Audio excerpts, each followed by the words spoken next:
The autumn wind howled through the black hills like a banshee's wail, carrying with it the scent of pine and the promise of an early winter.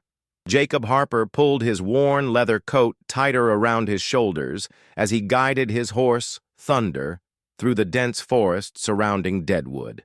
The famous mining town lay 15 miles behind him, its bustling streets and gambling halls a stark contrast to the desolate wilderness he now traversed. At 44, Jacob had seen enough of life's cruelties to know that solitude was often safer than company. His weathered face bore the lines of a man who had loved deeply and lost everything. His wife Martha to consumption 3 years prior, his ranch to drought and debt, and his faith in humanity to the countless betrayals that followed. Now he lived as a drifter, taking odd jobs herding cattle for other men's dreams while nursing his own broken spirit. Hi, how are you? I'm interrupting quickly just to ask you to click on the like button and subscribe to the channel. This will help a lot. Thank you, and I hope you like the story. Easy, Thunder, Jacob murmured as his horse snorted nervously. The gelding's ears twitched forward, sensing something amiss in the gathering dusk. Jacob had been tracking 3 missing steers for the past 2 days, following their trail deeper into the hills than any sensible cattleman would venture. But the job paid well, and winter was coming fast. As the last rays of sunlight filtered through the towering pines, Jacob spotted something that made him rein in his horse. There, nestled in a small clearing about 50 yards ahead, stood a log cabin. Smoke should have been rising from its chimney on such a cold evening, but the structure appeared abandoned, its windows dark and unwelcoming. Jacob dismounted and approached cautiously, his hand resting on the Colt .45 at his hip. The cabin was well built, but showed signs of hasty abandonment. A wooden bucket lay overturned near the door, and several personal belongings were scattered in the dirt, as if someone had fled in great haste. The front door hung slightly ajar, creaking ominously in the wind. Jacob pushed it open with the barrel of his pistol and stepped inside. The interior was modest but comfortable. A stone fireplace dominated one wall, while a simple table and 2 chairs occupied the center of the room. A ladder led to what appeared to be a sleeping loft above. What caught Jacob's attention immediately was the evidence of a hurried departure. Clothes were strewn about, a pot of what had once been stew sat congealed on the cold stove, and papers were scattered across the floor.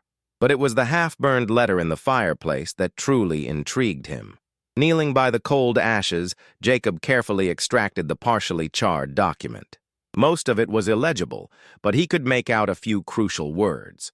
"The gold is hidden where the old oak," and "they're coming for us." Gold, Jacob whispered to himself. In a territory where fortunes were made and lost daily in the mines of Deadwood, the mention of hidden treasure was enough to make any man's pulse quicken. But the warning about "they're coming" suggested danger, the kind that made people abandon their homes in the middle of preparing dinner. As Jacob continued his investigation, he discovered more clues. A woman's shawl hung on a peg by the door, and children's toys were scattered in one corner. This wasn't just a prospector's cabin, it had been home to a family. The thought of a woman and children fleeing into the wilderness on a night like this sent a chill down his spine that had nothing to do with the autumn air. Outside, Thunder whinnied nervously. Jacob quickly pocketed the burned letter and moved to the window. Through the gathering darkness, he could see his horse pawing the ground anxiously. Years of frontier living had taught Jacob to trust his mount's instincts. Thunder sensed something approaching. The sound of hoofbeats echoed through the forest, growing steadily closer. Jacob extinguished his lantern and pressed himself against the wall beside the window. Through a gap in the curtains, he watched as 3 riders emerged from the tree line.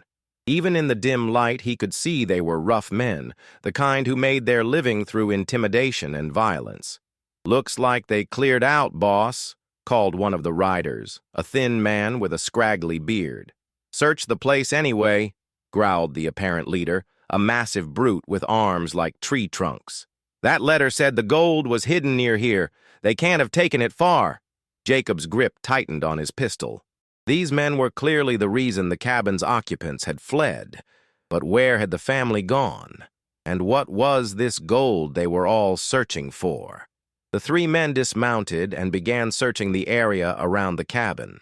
Jacob knew he was outnumbered and outgunned. His best option was to remain hidden and hope they would move on quickly. But as he watched them ransack the property with increasing violence, destroying what little the fleeing family had left behind, something stirred within him, a sense of justice he thought had died with his wife.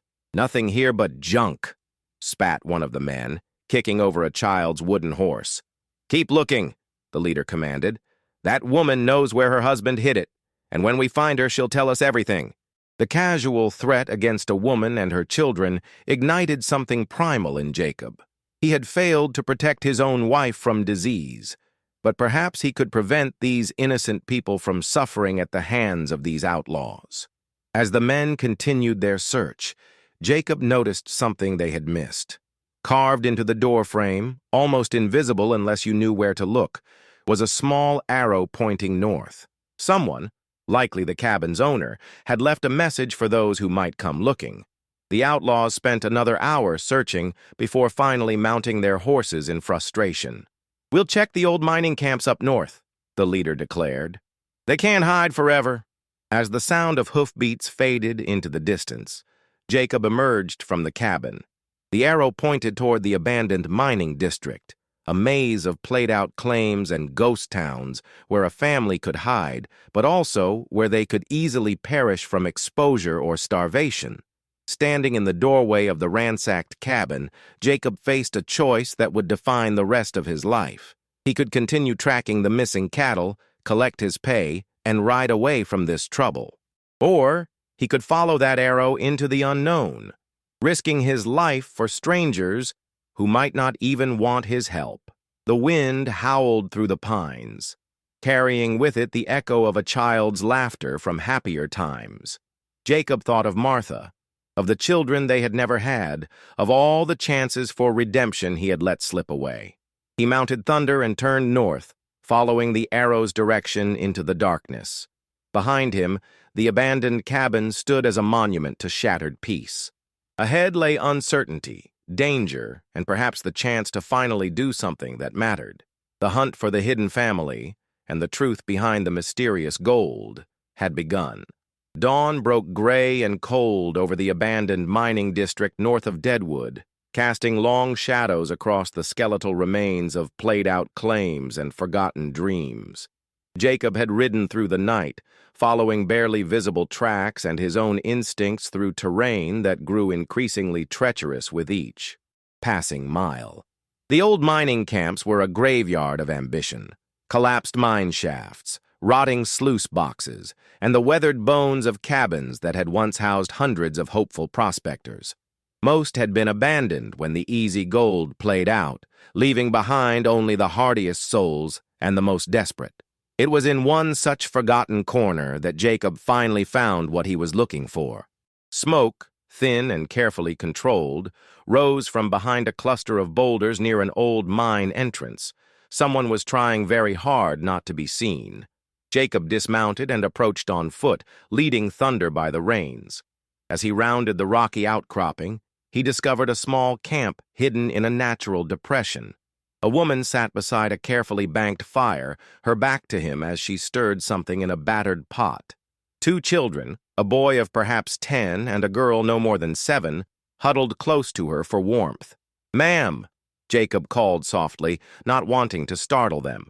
The woman spun around with surprising speed, a rifle appearing in her hands as if by magic. Jacob found himself staring down the barrel of a Winchester, held by steady hands and determined eyes. Even in her obvious distress, she was striking. Auburn hair escaped from beneath a worn bonnet, and her green eyes blazed with fierce protectiveness. "Stay back," she warned, her voice carrying the authority of someone accustomed to defending herself. "We don't want any trouble." Jacob slowly raised his hands, keeping his movements deliberate and non-threatening. "Neither do I, ma'am. Name's Jacob Harper. I found your cabin last night, after you'd gone." The woman's eyes narrowed. "You're not with them?" "No, ma'am. But they came looking for you. 3 men, rough types. They mentioned something about gold and made threats." Jacob's voice hardened at the memory. I don't take kindly to men who threaten women and children. For a long moment they studied each other across the small clearing. The children pressed closer to their mother, their faces pale with hunger and fear. Finally, the woman slowly lowered her rifle. I'm Sarah Monroe, she said quietly. These are my children, Tommy and little Beth. Mrs. Monroe. Jacob nodded respectfully. I know you don't know me from Adam, but those men will be back. This isn't a safe place for you and your young ones. Sarah's laugh was bitter. Nowhere's safe for us now. Not since they killed my husband. The words hung in the cold morning air like a death sentence. Jacob felt his chest tighten with familiar pain. The echo of his own losses, his own failures to protect those he loved. Tell me what happened, he said gently, settling down on a nearby rock but keeping his distance. Sarah glanced at her children, then back at Jacob. Something in his weathered face, perhaps the genuine concern in his eyes, seemed to convince her. My husband William was a good man, Mr. Harper. He worked an honest claim up in the hills, never bothered nobody. But 3 months ago, he found something. She paused, stirring the pot with shaking hands. It wasn't just gold. It was a cache, hidden by someone else years ago. William figured it belonged to some outlaw gang, maybe hidden during the war. He wanted to turn it in to the authorities in Deadwood, do the right thing. But someone found out, Jacob guessed. A man named Silas Crenshaw. He runs a gang of claim jumpers and worse. Somehow he learned about William's find. Sarah's voice broke slightly. They came to our cabin 2 weeks ago. When William refused to tell them where he'd hidden the gold, they shot him down like a dog, right in front of the children. Tommy, the boy, spoke up for the first time, his young voice filled with rage. I'm gonna kill them all when I'm grown? Hush now, Sarah soothed, pulling him close. Violence only breeds more violence. Jacob studied the small family. A widow trying to protect her children while carrying the burden of a secret that had already cost her husband's life. It was a situation that demanded action, not just sympathy. This gold, he said carefully. Do you know where your husband hid it? Sarah nodded reluctantly. He told me, just before they killed him. Made me promise to use it to take care of the children if anything happened to him. And Crenshaw's men, they're still hunting for it? They won't stop until they find it, or until we're all dead. Sarah's voice was steady, but Jacob could see the fear lurking behind her brave facade. Jacob was quiet for a long moment, weighing his options. He could help them retrieve the gold and escort them to safety, maybe to relatives in another territory. It was the smart thing to do, the safe thing.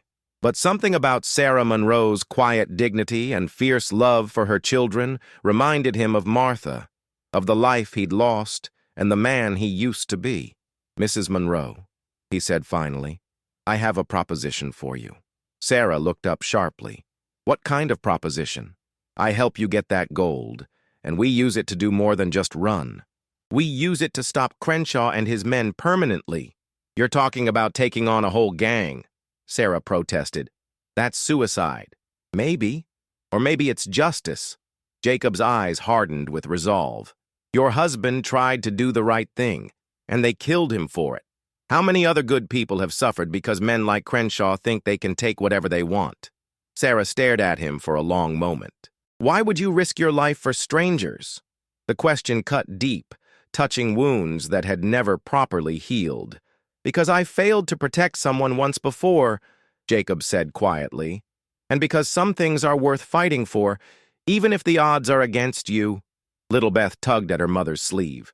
Mama, I'm hungry. Sarah looked down at her daughter's pale face, then at Tommy's thin frame. They were slowly starving in this wilderness hideout, and winter was coming fast. She turned back to Jacob, and he could see the moment she made her decision. The gold is hidden in the old Prosperity mine, about 5 miles east of here, she said. William carved a map into the support beam of our cabin's loft. But Mr. Harper, if we do this, if we go after Crenshaw, there's no turning back. Jacob stood and extended his hand. Sometimes the only way forward is through the fire, ma'am. Sarah looked at his outstretched hand, then at her children's faces. Slowly, she reached out and shook it. "Then God help us all," she whispered.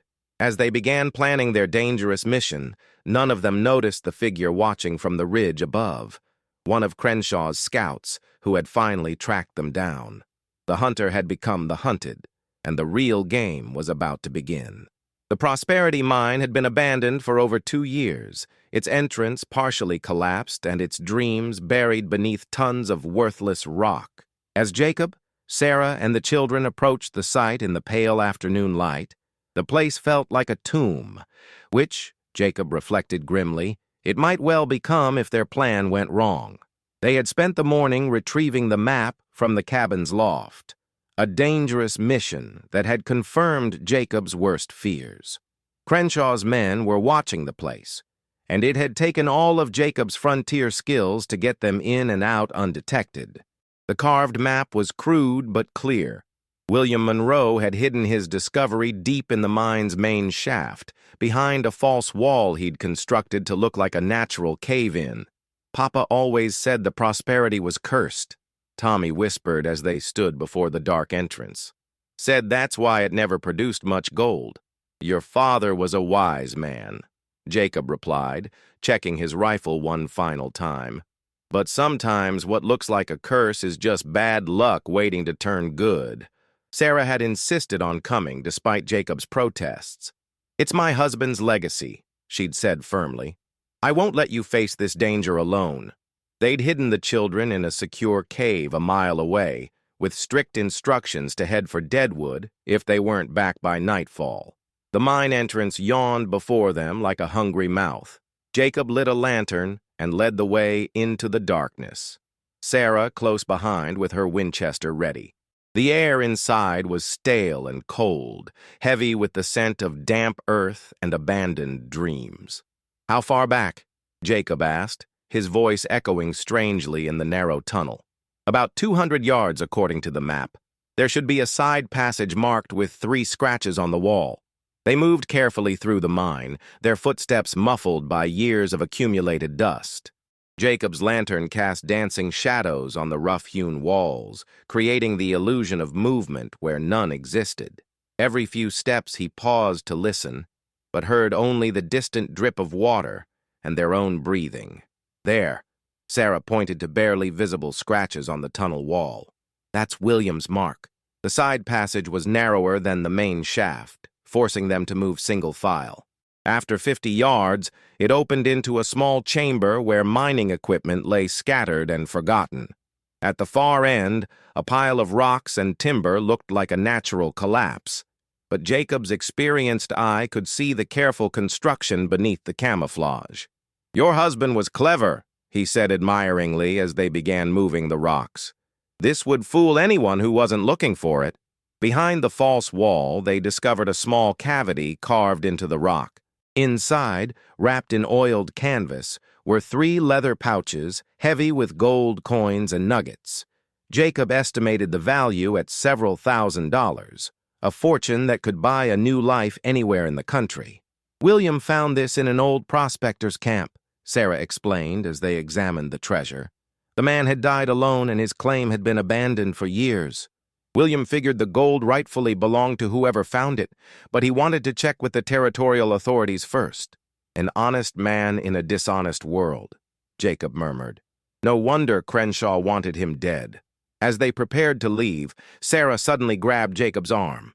"Listen," she whispered. From the mine entrance came the sound of voices, rough, familiar voices that made Sarah's face go pale with terror. "They're in here somewhere," came Crenshaw's gravelly voice. "The tracks lead right to the entrance." "Could be a trap, boss," another voice warned. "Then we spring it," Crenshaw replied. "Light them torches. We're going in." Jacob quickly extinguished his lantern, plunging them into absolute darkness. "How many other ways out of here?" he whispered. "None," Sarah replied, her voice tight with fear. "This mine only has one entrance." Jacob's mind raced through their options. They were trapped in a dead-end mine with armed killers approaching, and no way out except through their enemies. But sometimes the worst position could become the best advantage if you played it right. "Sarah," he whispered urgently, "do you trust me with my life?" she replied without hesitation. Then here's what we're going to do. Jacob quickly outlined his plan as the sound of approaching footsteps grew louder. It was desperate and dangerous, but it was their only chance. Sarah listened intently, then nodded her understanding. They worked quickly in the darkness, repositioning the mining equipment and preparing their trap. Jacob had learned guerrilla tactics during his time as a cavalry scout, and he knew that a determined defender with good position could hold off superior numbers, at least for a while. The first torchlight appeared in the side passage just as they finished their preparations. Jacob and Sarah pressed themselves against the walls on either side of the chamber entrance, weapons ready.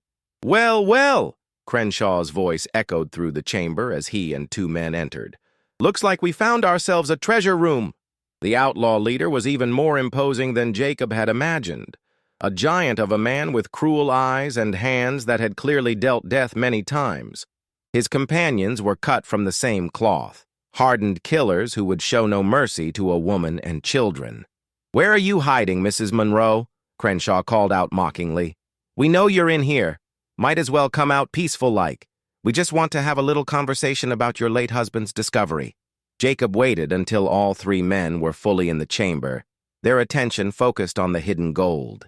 Then he struck. His first shot took out the man on the left, while Sarah's Winchester barked almost simultaneously, dropping the second gunman. Crenshaw spun toward them, his own pistol clearing leather with surprising speed for such a large man. The chamber erupted in gunfire and chaos. Jacob dove behind an overturned ore cart as Crenshaw's bullets sparked off the metal. Sarah had taken cover behind a support beam, her rifle ready for another shot. "You're making a big mistake, stranger," Crenshaw roared. "I got 20 men outside these hills. You kill me and they'll hunt you to the ends of the earth." "Then I guess I better make sure you don't leave here to tell them," Jacob replied, reloading his rifle. The gunfight continued for several minutes, neither side able to gain a decisive advantage. But Jacob had planned for this contingency. As Crenshaw focused his attention on the frontal assault, he failed to notice the carefully placed charges of mining powder that Jacob had rigged while they waited in the darkness. "Sarah!" Jacob shouted. "Cover your ears!" He triggered the charges with a well-placed shot, and the chamber filled with thunder and smoke.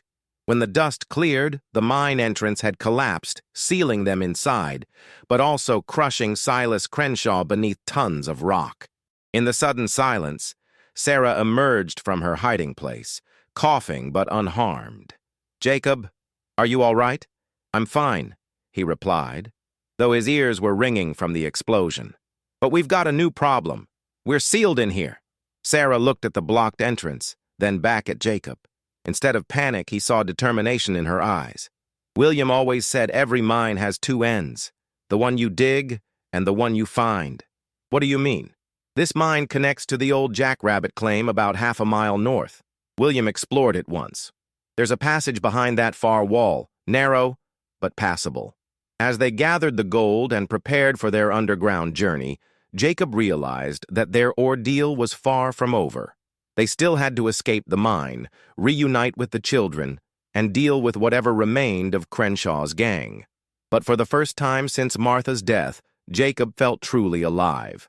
He had found something worth fighting for, and perhaps, just perhaps, a chance at redemption.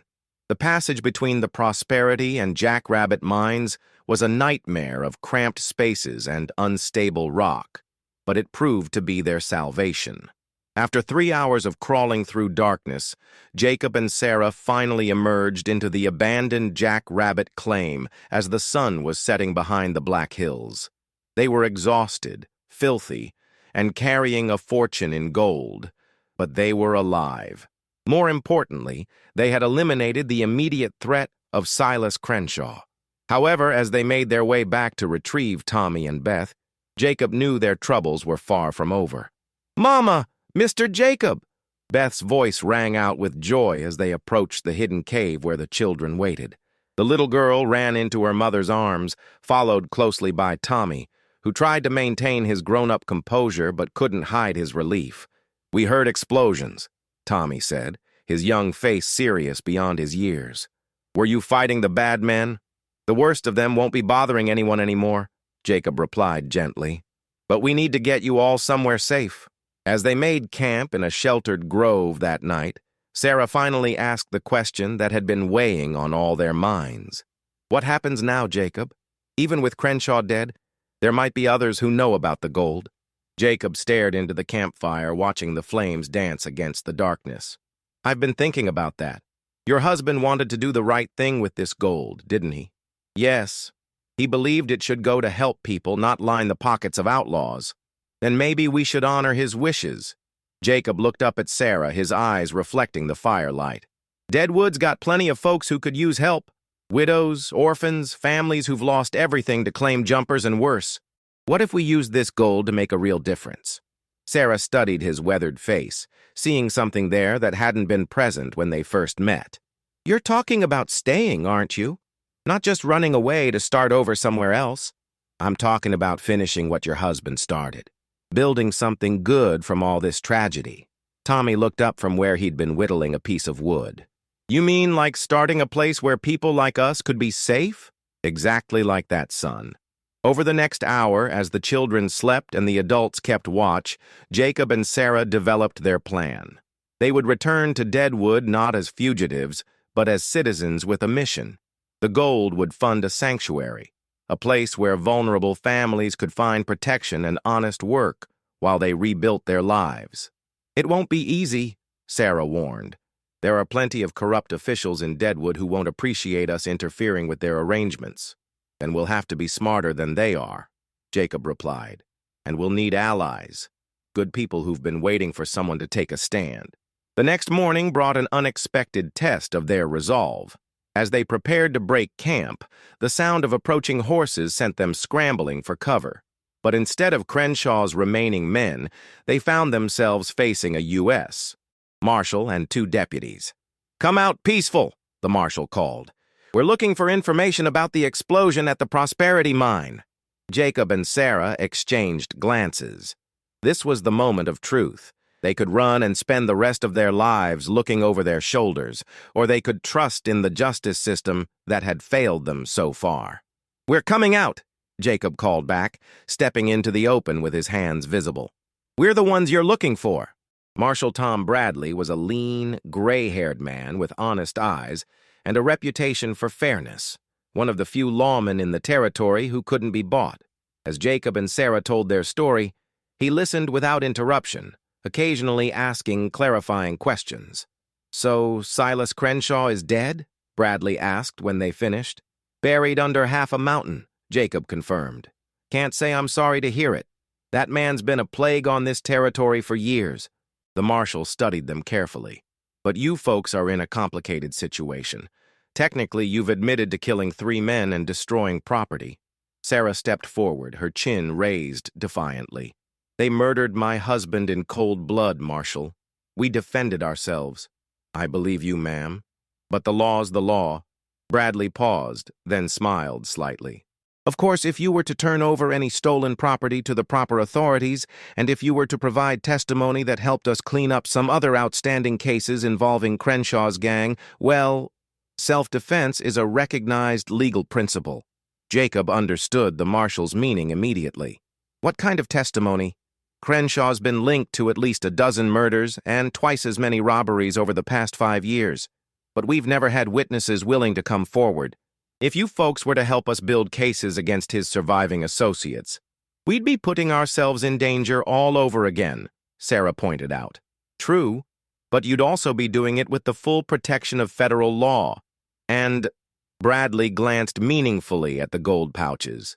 Any recovered stolen property that can't be returned to its original owners typically goes to the territorial government for public works projects. The implication was clear. Work with the law, and they might be able to achieve their goals legally and safely. 3 months later, Jacob Harper stood on the porch of the newly constructed Harper Monroe Sanctuary on the outskirts of Deadwood, watching as another family of refugees settled into their temporary home. The sanctuary had become exactly what they'd envisioned, a place where vulnerable people could find safety, honest work, and a chance to rebuild their lives. Sarah emerged from the main building, a ledger in her hands and a satisfied smile on her face. "The Johansson family just found permanent housing in town," she reported. "And Mr. Peterson says he can offer jobs to 3 more of our residents at his lumber mill." "That's wonderful news," Jacob replied, feeling a contentment he hadn't experienced since Martha's death. The sanctuary had been funded by the recovered gold, with Marshal Bradley's help in navigating the legal complexities. Their testimony had led to the arrest and conviction of 7 members of Crenshaw's gang, effectively ending the reign of terror that had plagued the region for years. Tommy came running up the path, his face flushed with excitement. "Mr. Jacob, the new schoolteacher is here. She says she's going to teach all the kids to read and write proper." "That's excellent, Tommy. Education is the key to a better future." As the boy ran off to spread the news, Sarah moved to stand beside Jacob on the porch. "Do you ever regret it?" she asked quietly, "giving up the chance to disappear with all that gold?" Jacob looked out over the bustling sanctuary, children playing in the yard, men working in the workshop he'd built, women tending the garden that would help feed everyone through the winter. In the distance, the Black Hills rose majestically against the autumn sky, no longer seeming like a place of danger and despair. "Not for a minute," he said honestly. "This is what your husband would have wanted, and it's given me something I thought I'd lost forever." "What's that?" "A reason to believe in tomorrow." Sarah smiled and slipped her hand into his. Over the past months, their partnership had deepened into something more, a love built on shared purpose and mutual respect.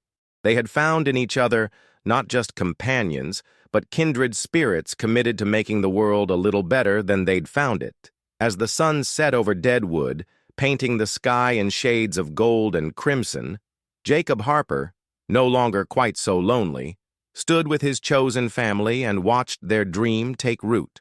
The winds that had once howled with despair now carried the sounds of hope, children's laughter, honest work, and the promise of redemption fulfilled. In the end, they had discovered that the greatest treasure wasn't the gold hidden in the mine, but the courage to stand up for what was right and the wisdom to know that true wealth comes from the lives you touch and the legacy you leave behind.